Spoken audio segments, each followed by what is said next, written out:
Welcome to Conversations with Klana, made for the modern woman who wants to raise her self-esteem, increase her satisfaction, and build happy and loving relationships with herself and others.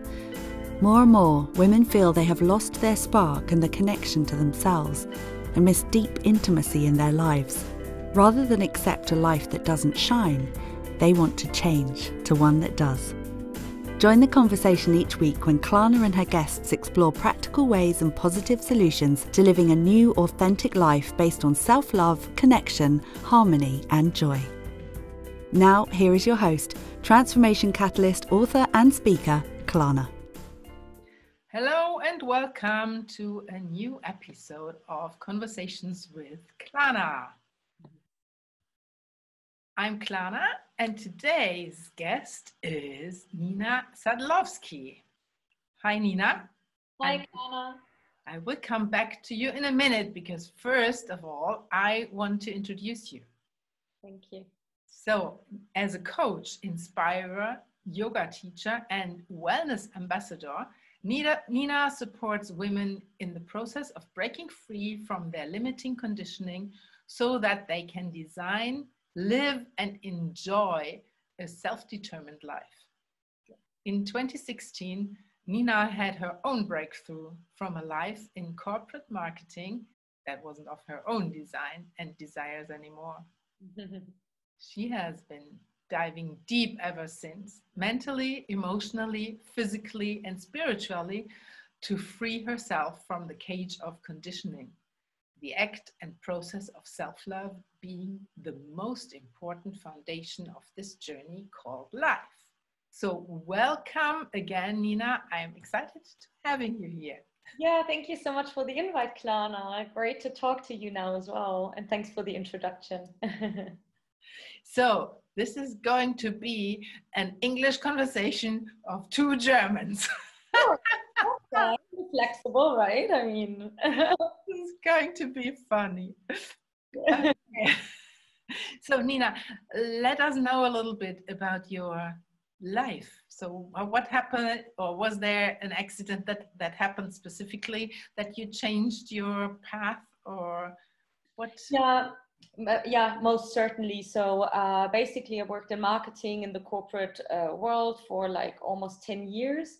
But after like 6 years for the first time, I sat there and I thought, what am I actually doing here? Like, why am I doing this? And like, I don't know, I think looking for answers as to my like purpose and, what my life should be all about. And what that may mean for others as well. So it just felt a bit senseless what I was doing. And so I went to an acting school at some point. That was the first time I thought, wow, I want to do something differently, and I want to follow something that like a dream that I had in my childhood. And one of those dreams was like going to an acting school or musical school. And actually then I applied to many schools around Germany, and I got accepted literally on every school that I applied to. And I was like, wow, this is like something. And then, I indeed went to an acting school in Munich. And even though I realized I don't necessarily want to be an actress now, right? It was the kickoff and starting point for my personal growth. Because what I noticed there, first of all, I was older than everyone else. I was already 28, which is kind of old at that, for that kind of world. But also I just noticed that that I had become so rigid, so hard, so not only like physically in terms of like jaw tension and stuff, but also like in my head, the way I was thinking. And then I just like, that was like one of those moments where I thought, okay, I need to change something, and I want to change something. But of course, as always, just because you know that at that point, you don't necessarily know how you're gonna do it, right? So really gradually, step by step, I moved away from the marketing career a bit more into, personal growth, dealing with myself, diving deeper to what I've been thinking all day, exploring my body on a different level, right? And connecting the dots when I was thinking something, like how did that show maybe in my body as well? And so, yeah, and that actually one step by the other, starting with yoga and meditation and then coaching and then essential oils, I, was diving deeper and deeper into that whole process. That's kind of like the short version now.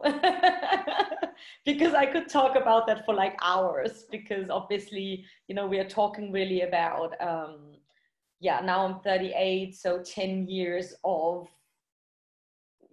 processing and developing myself. So.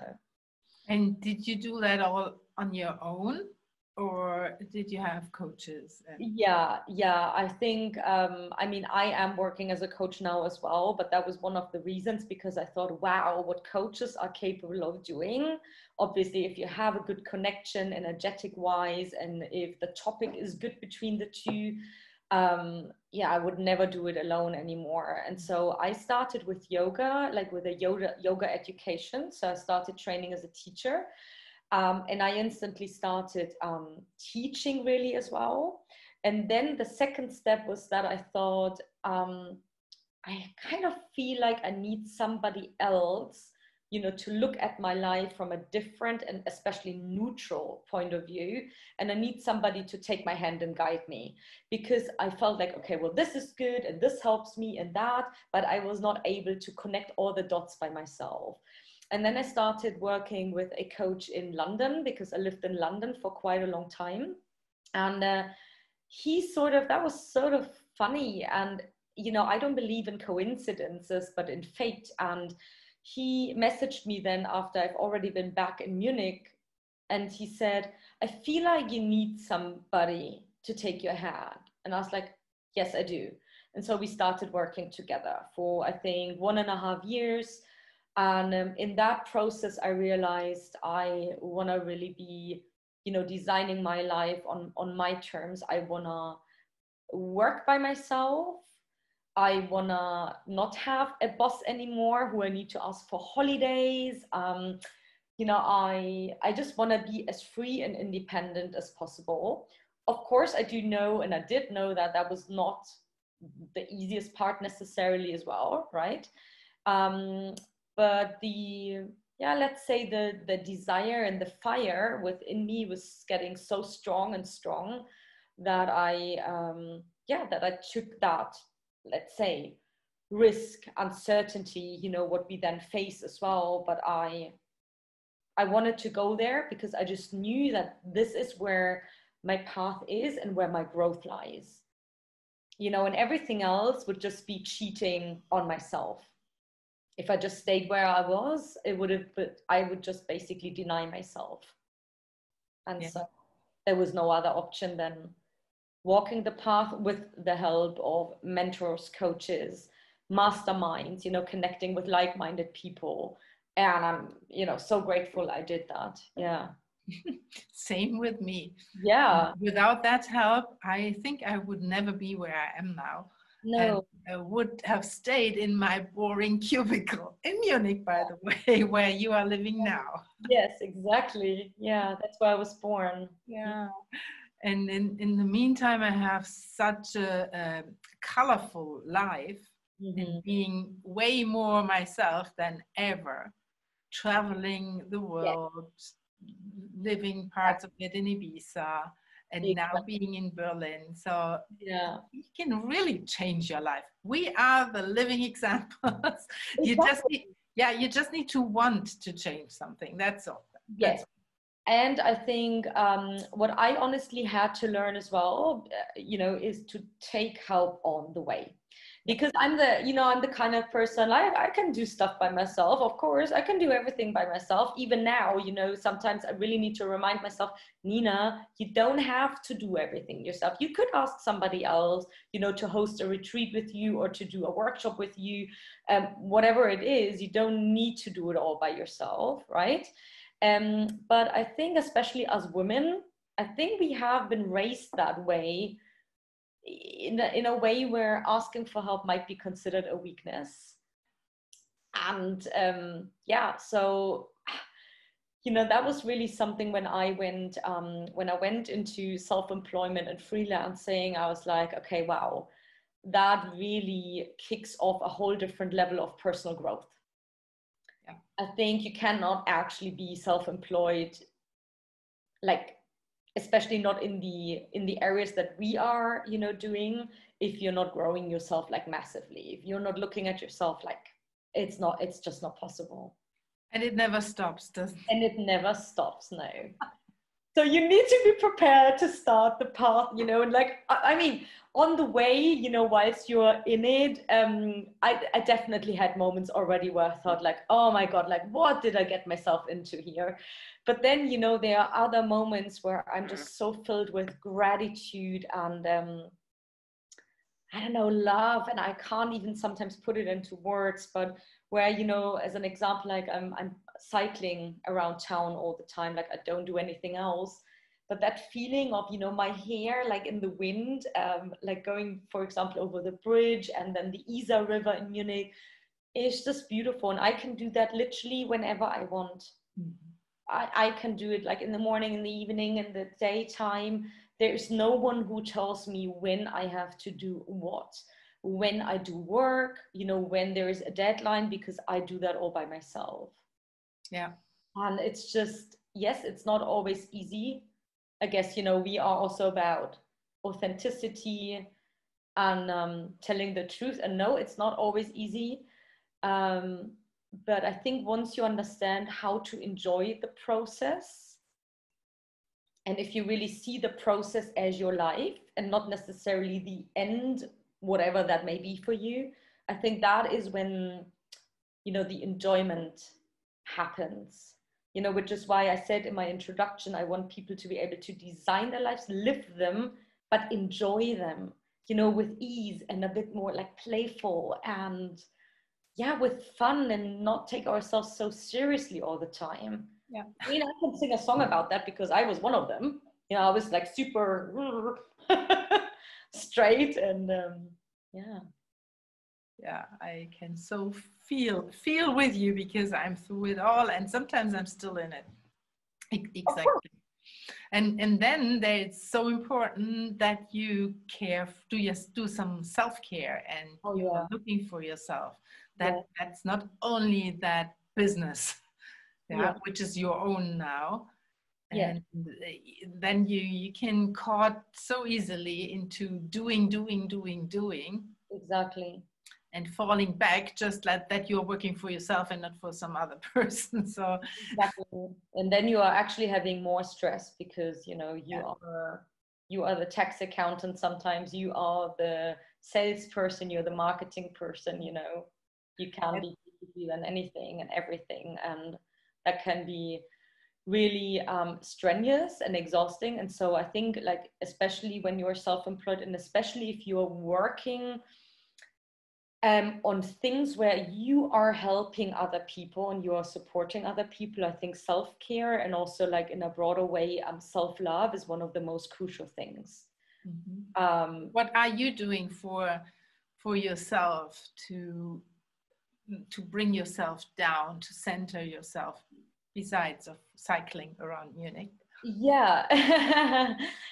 So I literally have like certain pillars, and I use them when I feel like, one or the other, because I'm a Gemini by astrological sign, so I can get easily bored. So I need to ensure that even with self-care and self-love, I'm not too rigid and I'm playful with it. And so one of the things I do as a yoga teacher is obviously practicing yoga.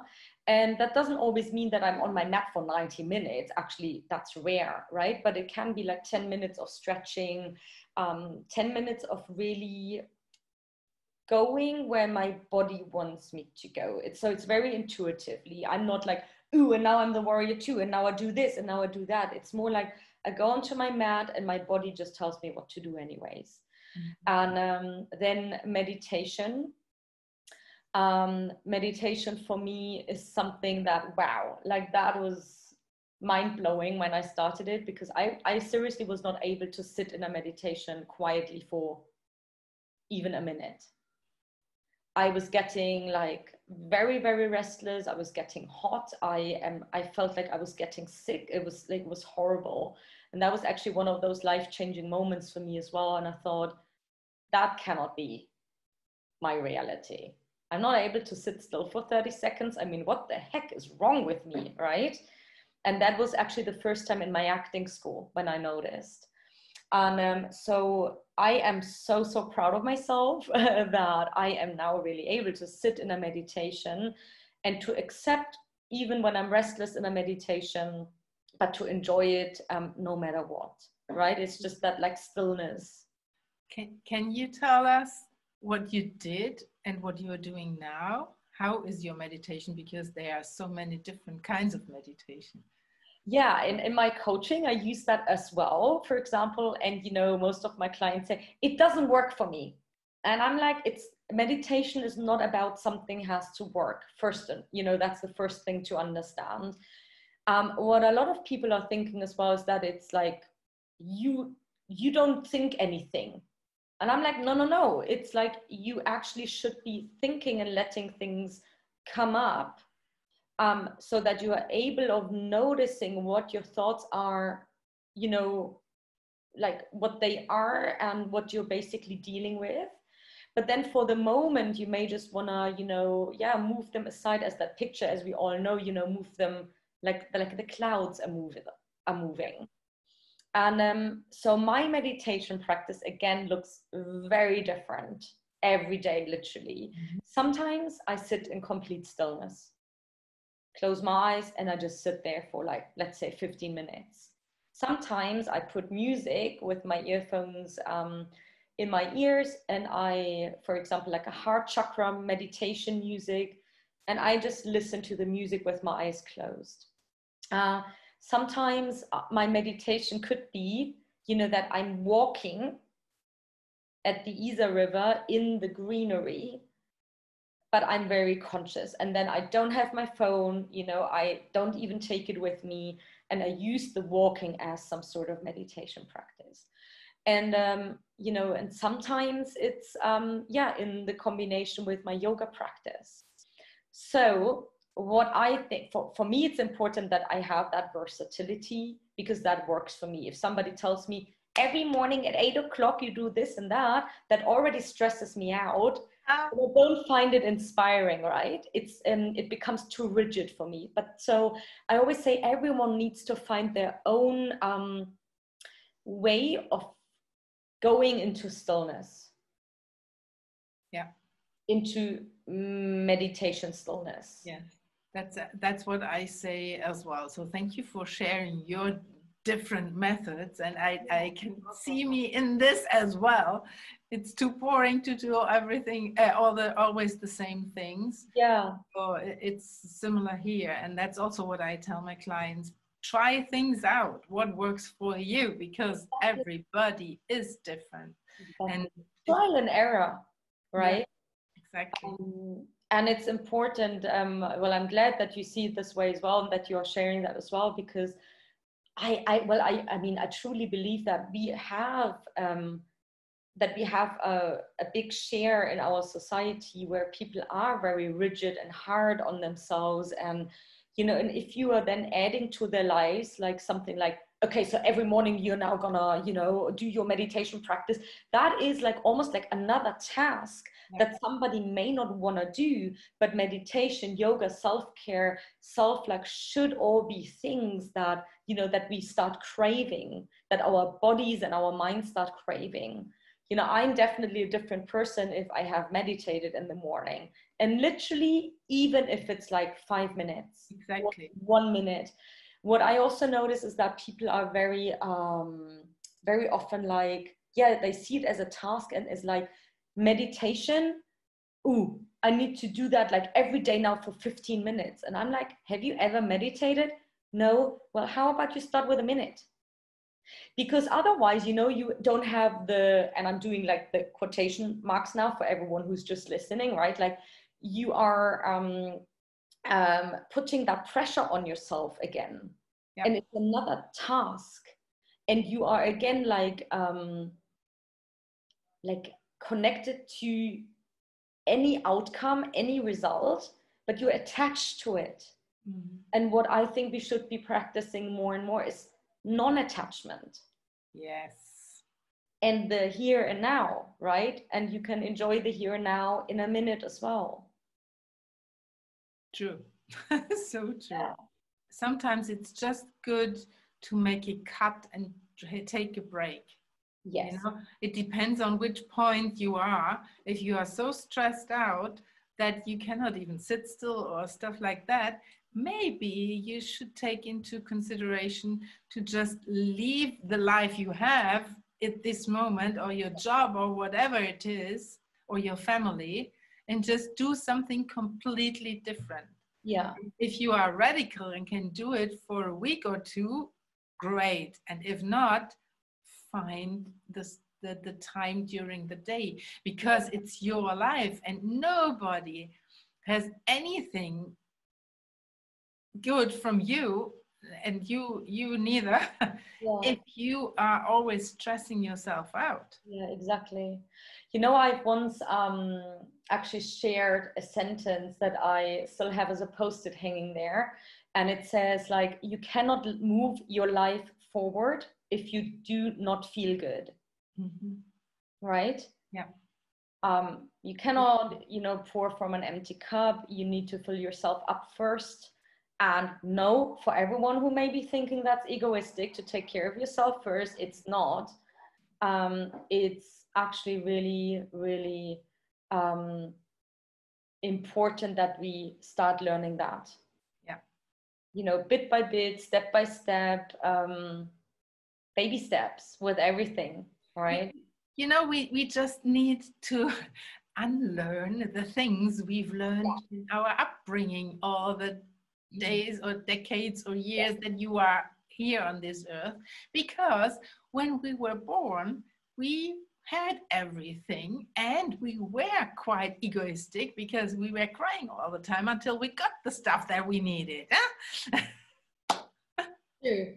And as babies, we obviously don't have any other way of making ourselves, seen, let's say, or heard, right? But now that we are adults, we can talk, we can share, what's on our heart and our mind. And I think it's crucial that we improve our communication in a way as well. Mm-hmm. And that we share what's on our mind. Yeah.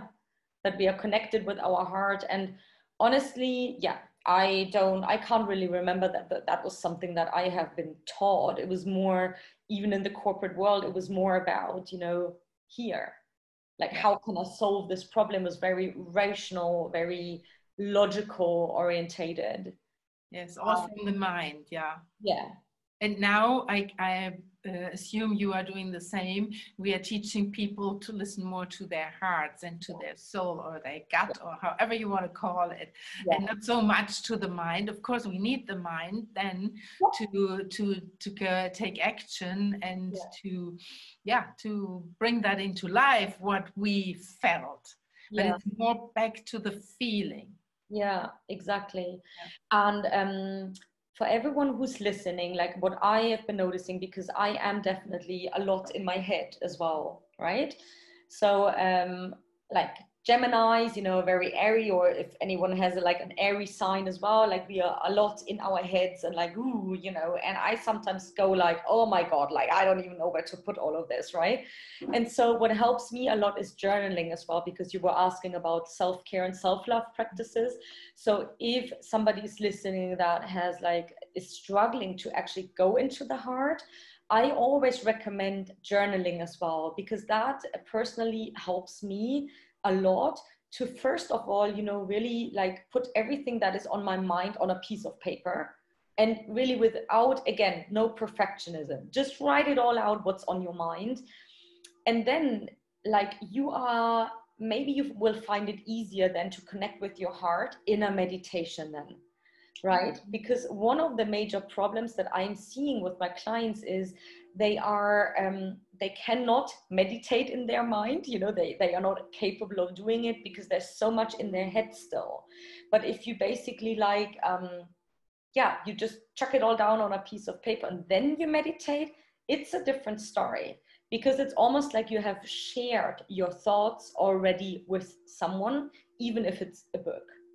Yeah, and actually, in fact, that's even better, because you don't have any feedback from the book, right? It cannot speak to you.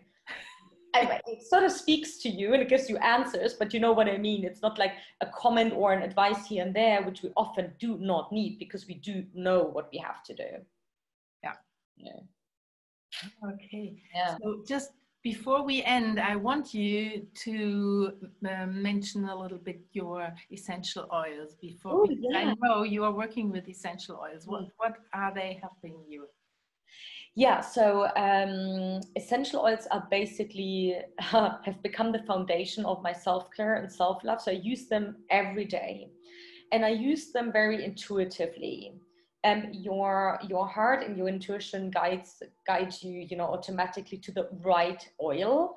And so I use them a lot, especially now, to connect more with my heart, right? So in the past months, there has been a lot going on in my life in general. And so instead of overthinking and overanalyzing, I try to use oils that connect me with my heart. So that's specifically bergamot. It's like really like the self-love oil. It's awesome. You can apply it, to your heart, and you can perfectly use them for meditation, because they, the smell of an essential oil connects you directly with the part of your brain that is associated with our emotions. So with the limbic part of our brain. And so I really use them for my meditation, for my yoga practice. And yeah, I love applying them, for example, onto my heart, behind my ears, on the inside of my wrists. And I literally use them for everything, whether it's, I want to energize myself a bit in the morning, I would be using something like peppermint. It's cooling, it's refreshing, it's like, it brings you a bit into that spirit kind of.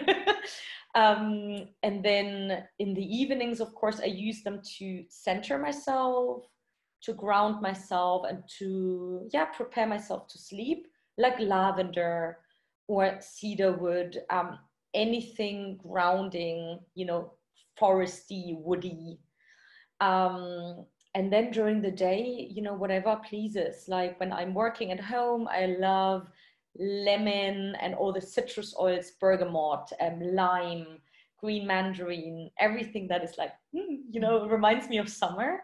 And so, you can really use essential oils for any physical aspects, like tension in your body, or like emotional aspects, which many people do not know. But because of the connection with the limbic brain, and the smelling, you cannot always explain it, but you do know that it works. The quality is obviously like really relevant, right? In this case, you need to really have a high quality product with therapeutic benefits, but then it's just awesome. So, yeah. Thank you for sharing that. And this is also part of your work. You're not only using them for yourself, but also with your clients, and you teach them how to use them. Exactly. Yeah, I use them myself every day. I teach others how to use them, and I also build teams around that. If anyone wants, to build a team by themselves, for example, that's what I do as well. Which is obviously awesome with like coaching and mentoring. It all goes very well together. And with coaching clients, it's awesome to combine it. Mm-hmm. Because, sometimes people need something to touch, like a physical product in their hands to accompany the work that they are doing on a spiritual or emotional level. So an essential oil is like always, because of the smell and the application, a good reminder of what you want to really work on. Do you want to attract more financial abundance in your life? Do you want to be more in flow with your life? Do you want to practice more self-love and self-care? And literally for everything, there's an oil. You just need to. I love that work. It's beautiful. Yeah. I think we need to talk private about this. Yeah, sure. Let's do that. Yeah. Nina, thank you so much. I will put into the show notes all the links, and I think you are on quite all the social media. Yeah.